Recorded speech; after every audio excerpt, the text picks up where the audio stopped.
Dear student, इस साल हम मध्यकालीन भारत का इतिहास यानी इतिहास का पहला चैप्टर इतिहास के साथ में पढ़ने वाले हैं। इस लेसन में हम मध्यकालीन भारतीय इतिहास के साधनों को पहचानना है, उसके बाद ऐतिहासिक साधनों का वर्गीकरण करना है, इतिहास के लेखन में ऐतिहासिक साधनों का महत्व पहचानना है और ऐतिहासिक साधनों के संवर्धन हेतु प्रयत्न करना है। तो ये 4 जो पॉइंट्स है ये हमको इस लेसन में पढ़ने हैं। तो चलो हम अभी लेसन की शुरुआत करते हैं। इतिहास का पहला लेसन है इतिहास के साधन। पिछले वर्ष हमने भारत के प्राचीन कालखंड का अध्ययन किया था। इस वर्ष हम मध्यकालीन कालखंड का अध्ययन करेंगे। भारतीय इतिहास में मध्यकाल मोटे तौर पर ईस्वी सन 9वीं शताब्दी से 18वीं शताब्दी के अंत तक माना जाता है। इस पार्ट में हम मध्यकालीन इतिहास के साधनों का अध्ययन करेंगे। सबसे पहले हमें इतिहास यानी क्या होता है इसे समझना है। इतिहास का अर्थ होता है भूतकाल में घटित घटनाओं के कार्यक्रम के अनुसार प्रामाणिक और वैज्ञानिक पद्धति के आधार पर दी गई जानकारी को इतिहास कहते हैं।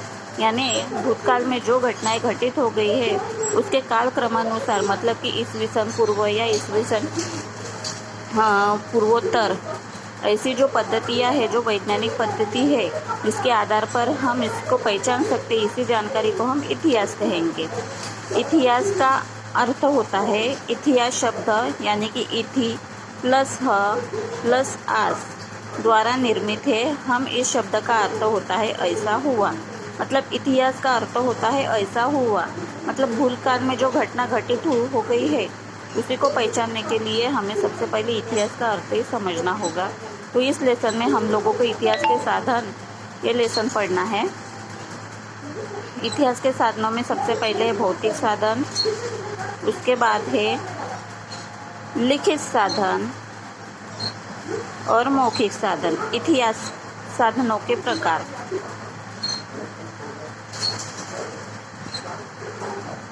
इतिहास के साधन ये 3 प्रकार के साधन हैं, भौतिक साधन, लिखित साधन और मौखिक साधन।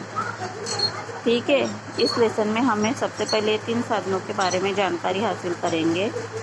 चलो शुरुआत करते हैं। इतिहास के भौतिक साधन, इसमें हमें स्मारक, भवन, गुफाएं, शिलालेख, सिक्के, ताम्रपट, किले और गढ़ ये हमारे भौतिक साधन हैं। ये इम्पोर्टेंट है, इसको लर्न करके रख देना। ऊपर दिए गए वस्तुओं और भवनों अथवा उनके अवशेषों को इतिहास के भौतिक साधन कहते हैं। भौतिक साधनों में किले, गढ़, स्मारक, भवन, गुफाएं, शिलालेख, सिक्के, ताम्रपट आदि का समावेश होता है, जैसे कि गिरि दुर्ग, वन दुर्ग, जल दुर्ग और जमीन किला। इसी तरह स्मारकों में समाधि, मकबरा, उकेरे हुए छोटे शिलालेख तथा भवनों में रजवाड़ा, मंत्री निवास, रवि निवास, सामान्य लोगों के मकान आदि का भी समावेश होता है। इसके आधार पर हमें उस कालखंड का बोध होता है, मतलब ये जो शिलालेख है, ये जो साधन है, इसके आधार पर हम ये साधन कौन से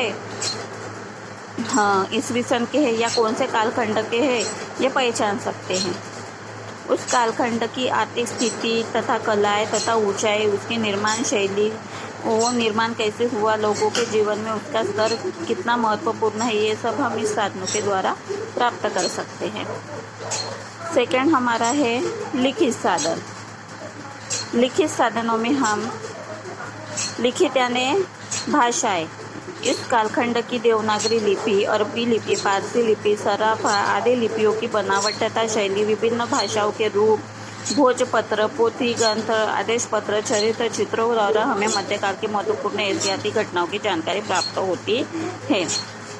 मतलब लिखित साधनों में ये सब प्रकार आते हैं, चरित्र, ग्रंथ, पोथियाँ वगैरह।